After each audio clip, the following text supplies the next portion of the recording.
Cariti Finalu，我係女巫可樂，一個主修希臘羅馬魔法、副修左手派惡魔學嘅女巫。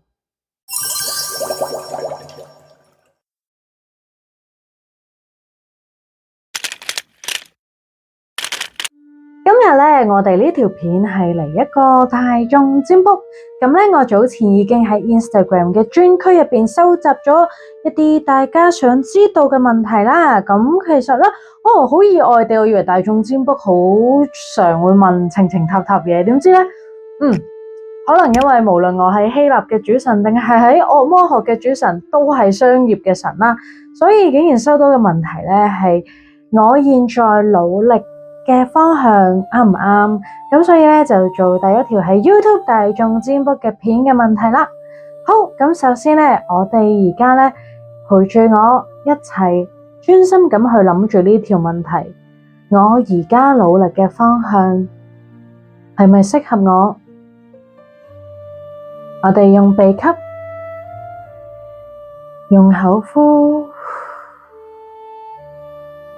用鼻吸，用口呼，再用鼻吸，用口呼。做完呢3個深呼吸之後，你成個人冷靜落嚟，然後當你覺得準備好，你就可以打開眼。你會見到眼前係有3張牌。呢3張牌咧係指示牌嚟嘅，分別有 A、B、C。而家係牌組 A 嘅你哋，首先咧呢一張係指示牌嚟嘅，咁唔會參與喺今次嘅解讀入邊，我哋擺開佢埋一邊先，然之後咧就會去到抽牌。睇一睇咧，嚟緊首先第一樣嘢咧，我哋將個問題斬開啦，就係現況係點？你表面上係點？你睇唔到需要注意嘅矛盾係乜嘢？跟住未來嗰2至3個月，按而家嘅選擇發展會係點？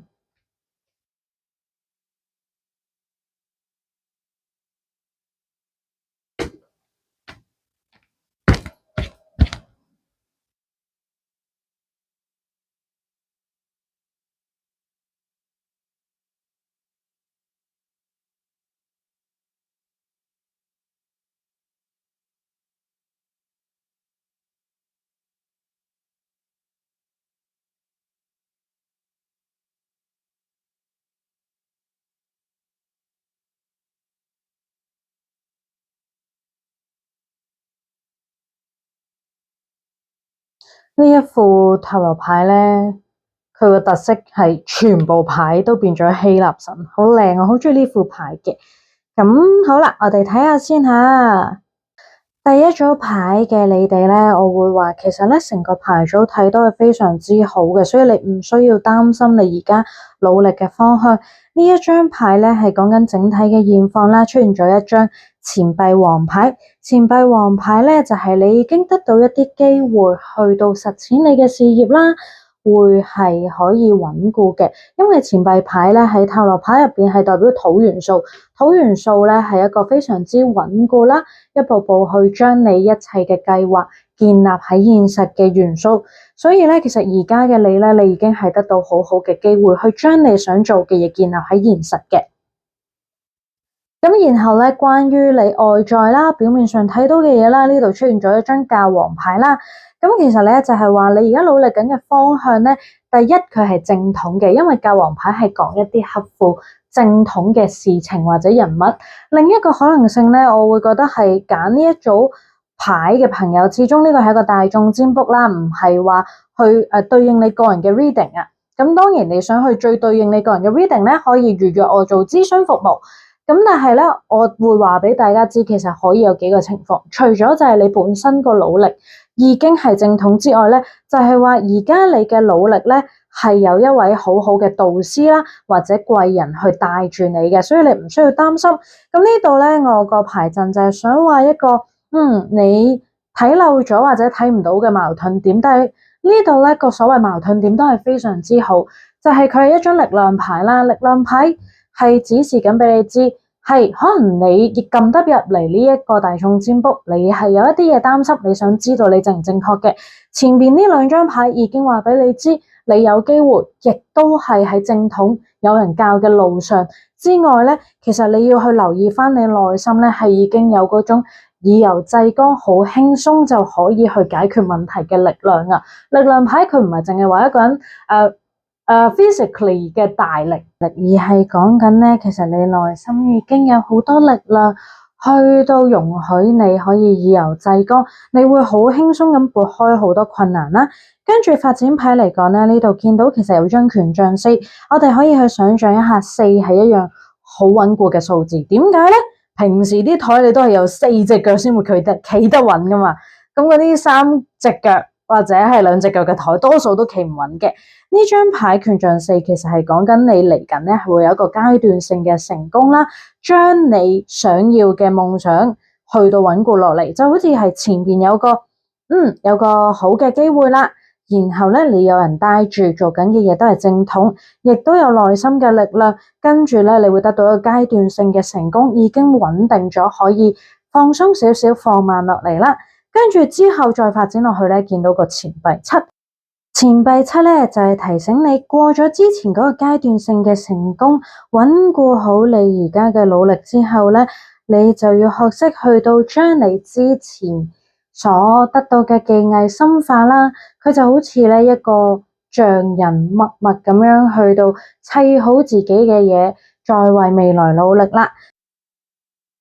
好啦，咁咧呢度解釋完頭先嘅塔羅牌咧，我呢度想去抽一張字卡，睇下呢個宇宙啦，又或者你所相信嘅神啦，或者你自己嘅指導靈，有冇一啲更加直接嘅信息需要話俾你知道？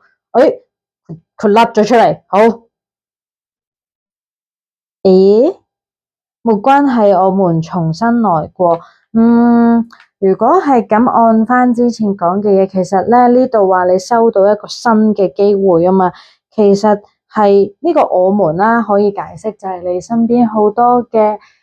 力量，你嘅神聖嘅力量啦、指導靈啦，可能係其實借助你遇到嘅機會啦，借助你遇到嘅人啦，係俾一啲幫助你。你撳得入嚟，雖然我成個牌組見到係好好啦，但係你總係有啲煩惱，你先會撳入嚟噶嘛。咁就係其實唔緊要噶，你嚟緊努力嘅方向咧，係會得到好多機會，然後你係可以重新嚟過，擺低你之前覺得一齊錯嘅決定啦。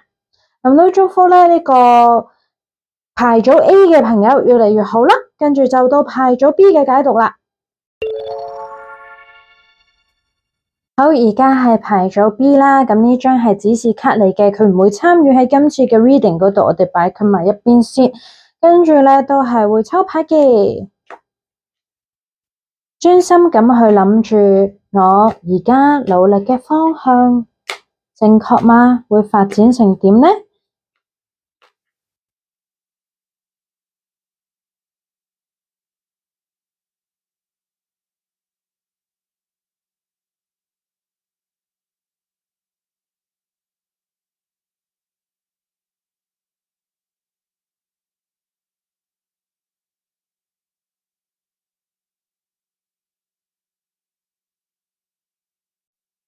哇，呢一組牌咧，我會話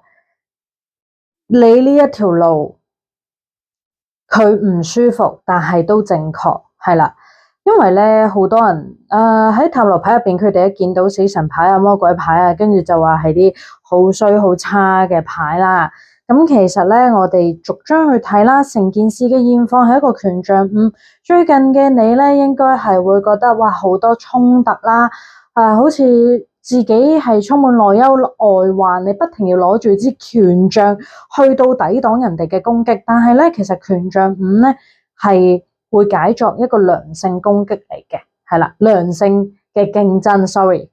咁其實咧，良性嘅競爭就係當你去面對呢一啲衝突嘅時候，都係可以幫你成長啦。咁我哋睇下點解會造成呢個權杖5先啦。首先咧，呢度出現咗一張寶劍1或者叫寶劍王牌，就係其實你以為自己咧已經係好理智地溝通，因為呢個係喺表面上嘅你嗰個牌陣嘅位置上邊啦，你覺得自己其實係已經好理性啦，講嘢好叻啦，但係你忘記咗有時過分理性咧都係一個雙刃劍嚟㗎。你要諗下，劍雖然係好筆直佢可以象徵住理性啦，佢喺塔羅牌象徵風元素啦，係理性同溝通啦，但係其實劍有時都係好傷人㗎嘛，所以我好想提醒揀呢一組牌嘅朋友咧，你要留意自己嘅說話，其實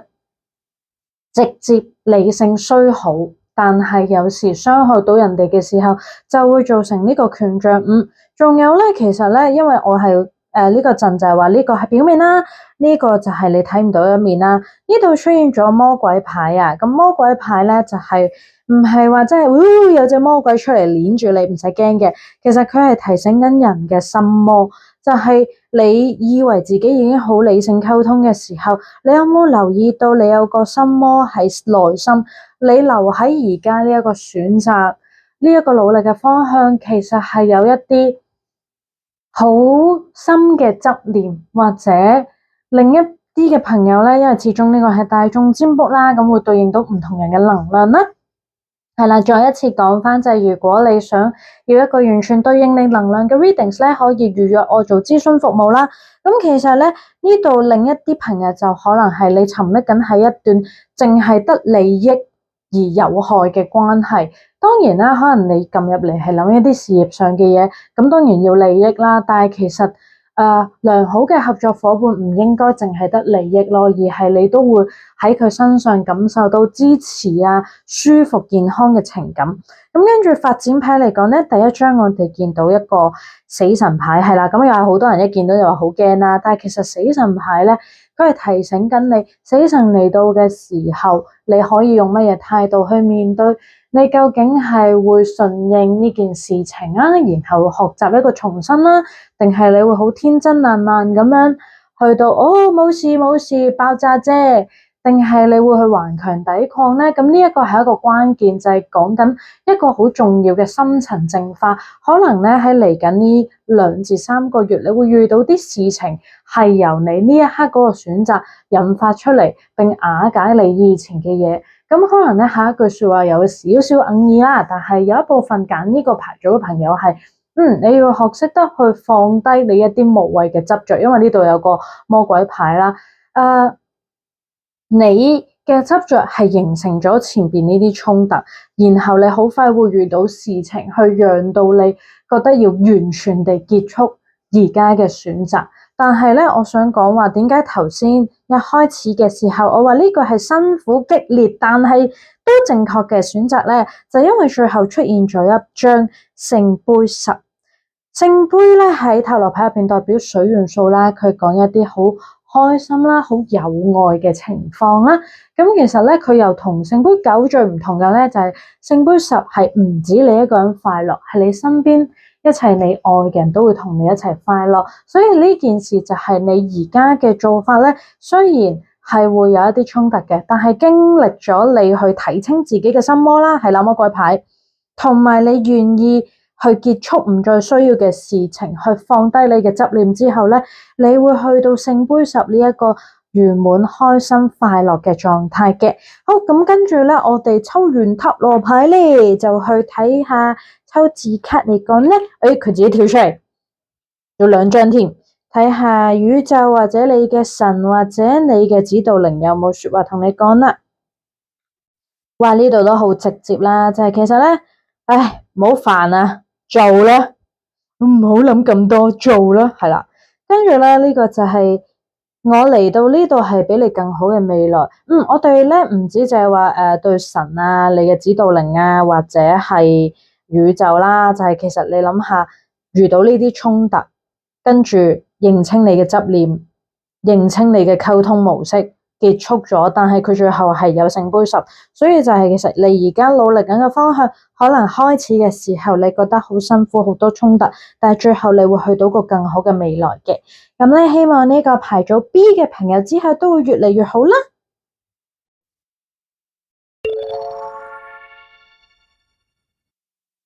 好，跟住到牌組 C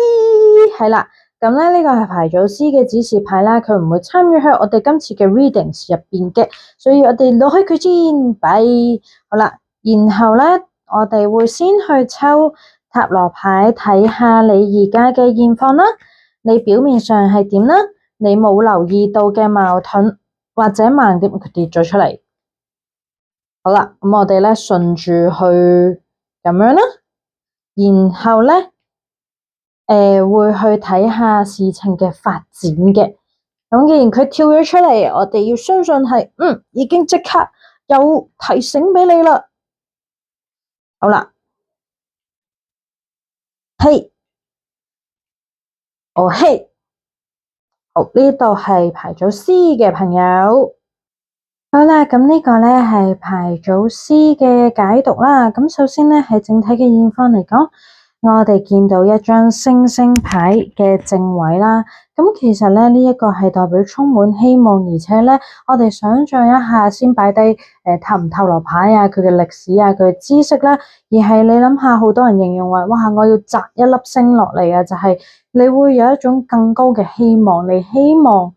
可以往一個更高嘅方向去前進啦，而可以話你而家選擇努力嘅方向咧，係會幫到你去到更高嘅地方嘅。不過我會講咧，其實呢一個牌組嘅朋友，你哋咧，呢條道路就好似英雄打怪咁樣。因為首先咧喺表面上嘅你咧，其實我覺得係有少少自卑啦，缺乏咗自信啦，因為呢度係一張逆位嘅寶劍國王，你會覺得自己咧其實溝通麻麻地啊，甚至唔係只係你覺得咯，可能喺你努力嘅路上，好多人都會指出你，其實你嘅溝通咧係爭啲喎。你嘅思考欠缺咗啲邏輯喎，你可唔可以冷靜啲啊？呢個係你而家辛苦緊嘅嘢，表面上啦，但係比較好嘅就係咧，你睇唔到內在。呢度我要提醒嘅你咧，就係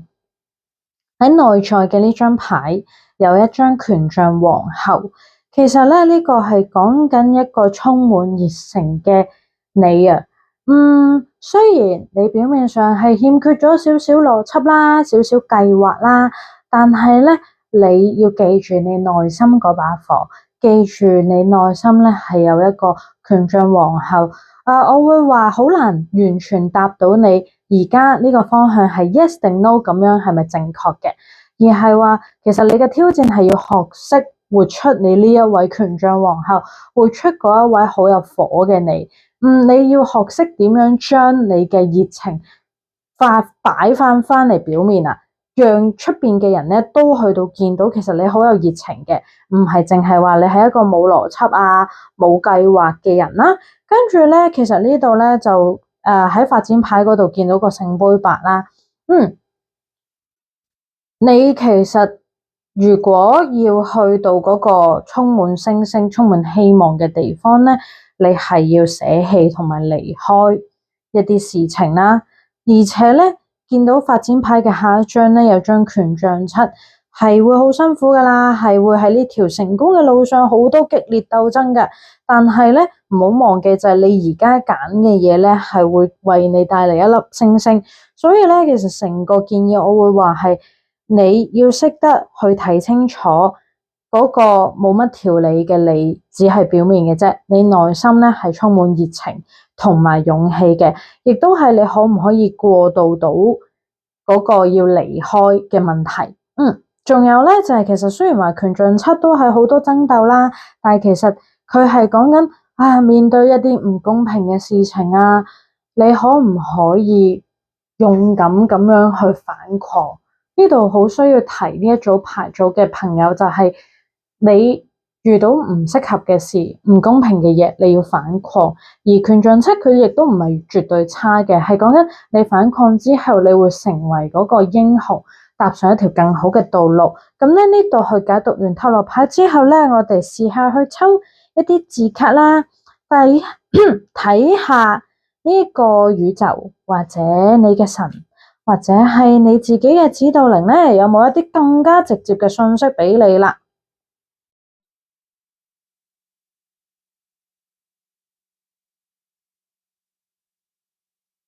哦，其實咧呢個係好關乎信仰同埋信念嘅問題。如果大家有睇過我本書咧，我係成日喺入邊寫過話，其實信仰咧唔係淨係話你信某個宗教，信仰可以係一啲好強嘅信念。我唔知撳入嚟呢條片嘅你有冇話已經好清楚自己嘅信仰係點啦？咁我想再提醒你就係信仰唔係淨係話信某種宗教、某個神啊，而係你有冇一個好清晰嘅信念啦。呢度其實可能係提緊你咧。當你好驚嘅時候，你可以揾你嘅神靈啦，你嘅指導靈啦。另外就係記住，其實信仰係帶俾你內在嘅力量，謹記你開始時嗰個充滿希望嘅信念。仲有咧，又係我自己本書都有寫過，其實咧真正嘅信仰唔應該係由一班人一個權威去話俾你知你應該點，因為咁樣好容易俾人哋控制咗，好容易俾人哋用人嘅恐懼去控制你。呢個我會形容係，譬如一啲人啦，佢可能喺你尋求指引嘅路上，佢不停嚇你啦，不停叫你俾多啲錢我，俾多啲錢我，或者係你要靜氣聽晒我講。你要認清楚呢一啲人唔係真正去帶俾你靈性知識，或者去到帶你認識乜嘢叫信仰嘅人咯。我本書都會有寫過，其實真正嘅信仰咧係應該讓人有對神聖力量嘅信心，然後有力量過得更加好。神聖嘅力量唔係淨係話某一位神明啊，而係其實每一個人自己內心都有一個內在神，或者係去到認清楚，其實你同周圍係點樣相處啦，你同呢個大自然，你同呢個世界係點樣相處，呢一啲都已經係神聖嘅力量嚟噶啦。好啦，咁咧呢度就係牌祖師嘅朋友嘅解讀。咁都希望你哋咧可以越嚟越好啦。咁當然就係如果你覺得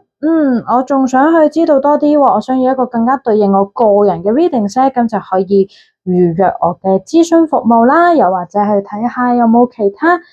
療癒啊，或者係魔法儀式可以成為你嘅助力。要記住咧，其實一切嘅靈性工具都係一個助力嚟嘅啫。一切嘅靈性工具都係一個助力嚟嘅啫，你自己都要對自己有信心，喺現實嘅世界有努力，係啦，千祈唔好將你所有嘅決定權去交俾人哋，而且記住啦，當你怕嘅時候，可以依靠你嘅神，依靠你嘅信仰，依靠你嘅信心。好，就係咁樣啦，拜拜。